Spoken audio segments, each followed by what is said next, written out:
Exercise 14.3 हम start कर रहे हैं अभी।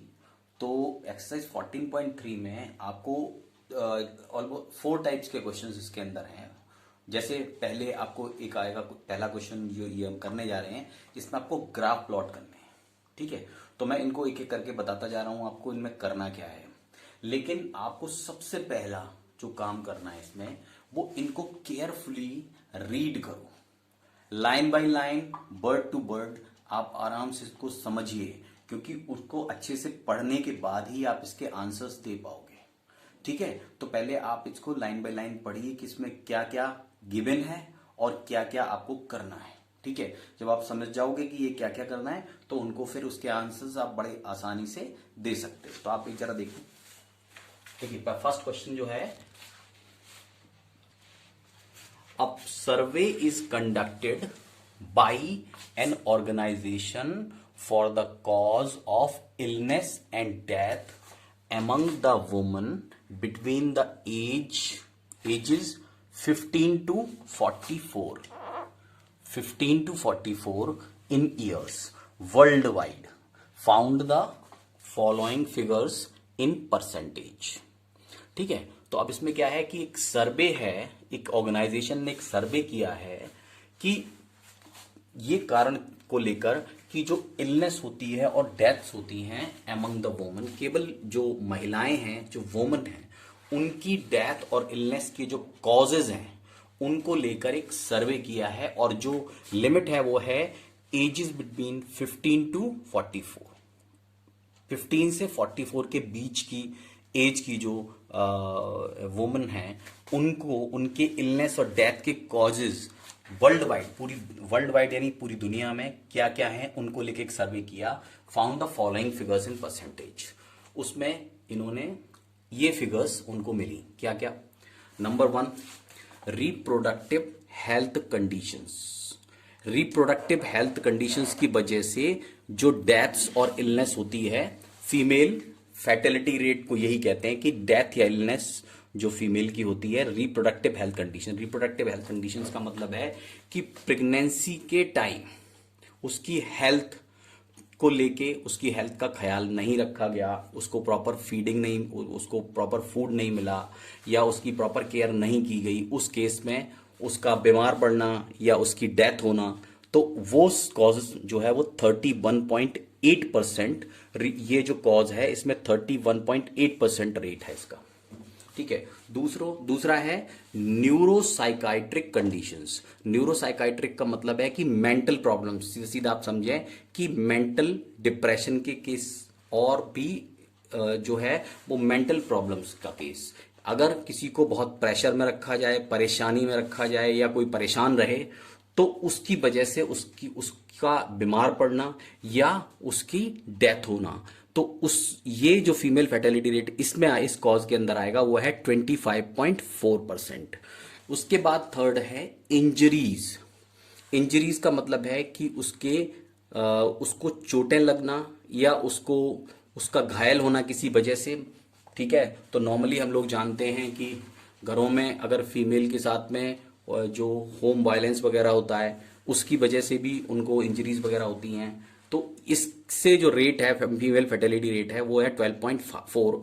लेकिन ऐसा नहीं है कि केवल इसी वजह से होती है, नॉर्मली इंजर्ड हो भी जाते हैं। तो वो सारे इन टोटल इंजरीज की वजह से जो फीमेल फर्टिलिटी रेट है वो है 12.4%। उसके बाद है फोर्थ, कार्डियोवैस्कुलर कंडीशंस, यानी हार्ट प्रॉब्लम्स की, हार्ट डिजीज की वजह से या हार्ट प्रॉब्लम की वजह से 4.3 इलनेस और डेथ। और रेस्पिरेटरी कंडीशंस की वजह से, ठीक है, सांस लेने में प्रॉब्लम या डाइजेशन में प्रॉब्लम, तो वो आएगा 4.1%। अदर कॉजेज भी, और भी कुछ कारण हो सकते हैं इसके अलावा। तो ये सारी कंडीशंस हो गई 1 2 3 4 5 6। तो ये कंडीशंस, इनमें परसेंटेज लिखी हुई है, इतने परसेंट जो फीमेल फर्टिलिटी रेट है वो ये है। अब करना क्या है कि represent the information given above graphically. इसको ग्राफिकली रिप्रेजेंट करना है पहले।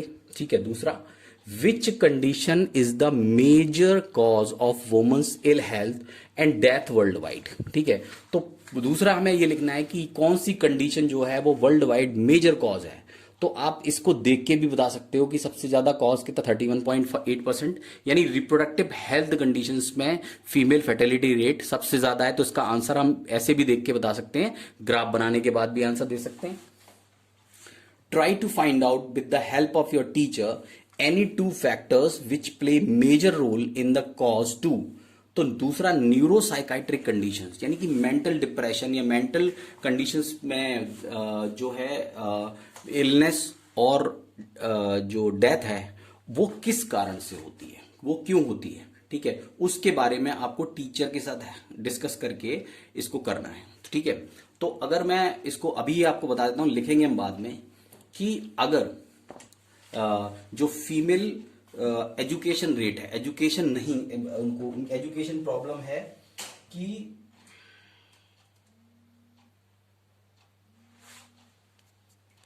लैक ऑफ एजुकेशन, ठीक है। तो ये लैक ऑफ एजुकेशन इसमें सही वर्ड है कि अगर उसकी एजुकेशन एजुकेटेड नहीं है महिला, ठीक है, तो उसको इस तरह की प्रॉब्लम्स आती हैं, क्योंकि उसकी जो नॉलेज है, उसकी जो जानकारी है वो बहुत सीमित होती है, और इस वजह से लोगों का भी या फैमिली में भी उसकी जो अहमियत, उसकी जो वैल्यू है वो ज्यादा नहीं रहती, लोग उसको परेशान कर सकते हैं, और वो प्रेशर में आ सकती है, तो और ये मेंटल प्रॉब्लम्स के कारण हो सकते हैं घर के अंदर।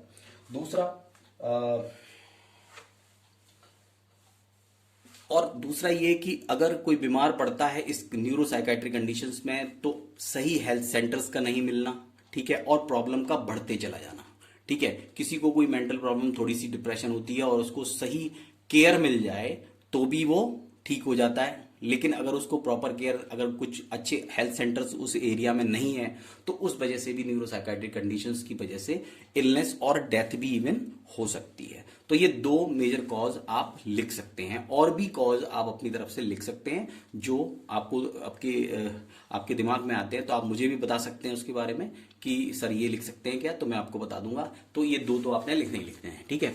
तो अभी फिलहाल रिप्रेजेंट द इन्फो पहला करते हैं हम, कि पहले हम इसका ग्राफ बनाते हैं, ठीक है। तो ग्राफ बनाना, इसमें जो कंडीशंस दी हुई हैं, जैसे ये दिया हुआ है 31%, तो जब आप ग्राफ पेपर पे बनाएंगे तो ये 35 से 30 के बीच में लगभग यहां पे आएगा। तो आप यहां इसको इस तरह से, अभी तो मैं फिलहाल आपको रफली एक फिगर बना के दिखा दे रहा हूं, ठीक है, एक रफ फिगर आपको रफ स्केच करके दिखा दे रहा हूं कि ऑलमोस्ट यहां पे होगा 31.2, 31.2, ठीक है, लगभग इतना हो जाएगा, ठीक है। तो आप इसे यहां लिख दीजिए रिप्रोडक्टिव हेल्थ कंडीशंस, आप यहां लिख दीजिए reproductive health conditions, reproductive health conditions, ठीक है, रिप्रोडक्टिव हेल्थ। दूसरा है न्यूरोसाइकाइट्रिक कंडीशंस 25.4, तो ये लगभग 25 से थोड़ा सा ऊपर जाएगा, ठीक है, क्योंकि हम यहाँ ग्राफ कर रहे हैं तो हमें केवल एक ही वेरिएबल है हमारे पास, दूसरे पर हमें केवल लिखना है, बस एक्स एक्सिस पे हमें नोट करके दिखाना है बस, ठीक है। तो बस यहाँ पर हमें कितना इसकी चौड़ाई ले रहे हो वो अपना एक मेजरमेंट ले लो, कोई दिक्कत नहीं है, ठीक है। तो यहाँ लिखेंगे न्यूरोसाइकाइट्रिक कंडीशंस, न्यूरोसाइकाइट्रिक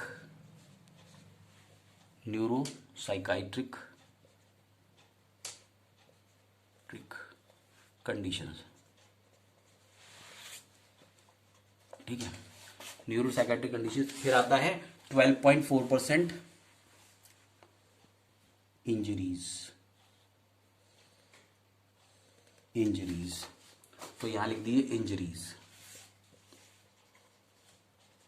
इंजरीज हो गया।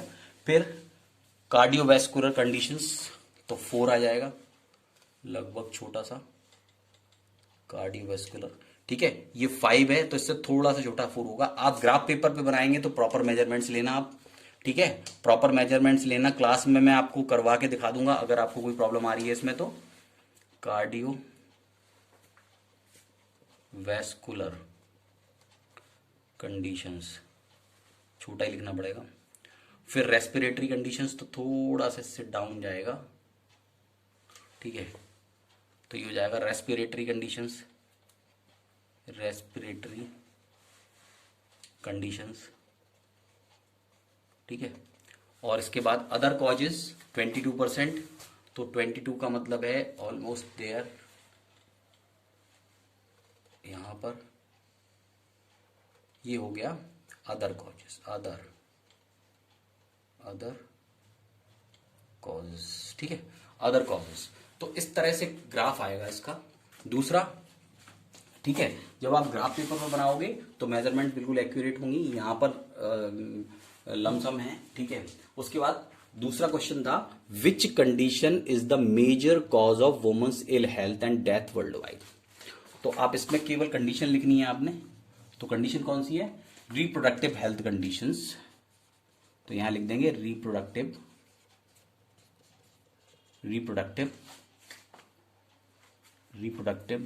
Health conditions,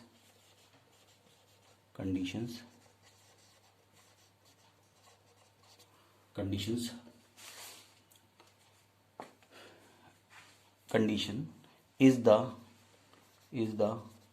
major cause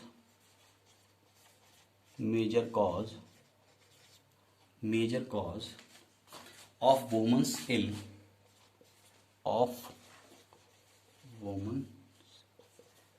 health and death worldwide,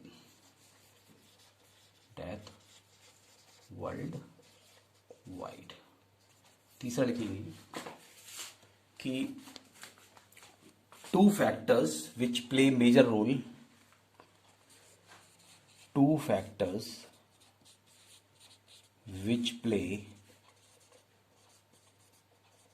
major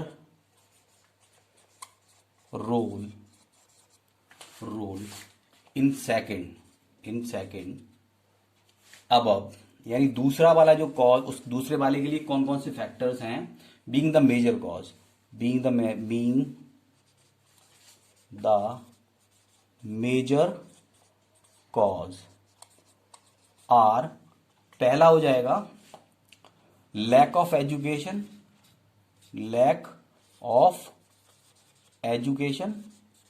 और दूसरा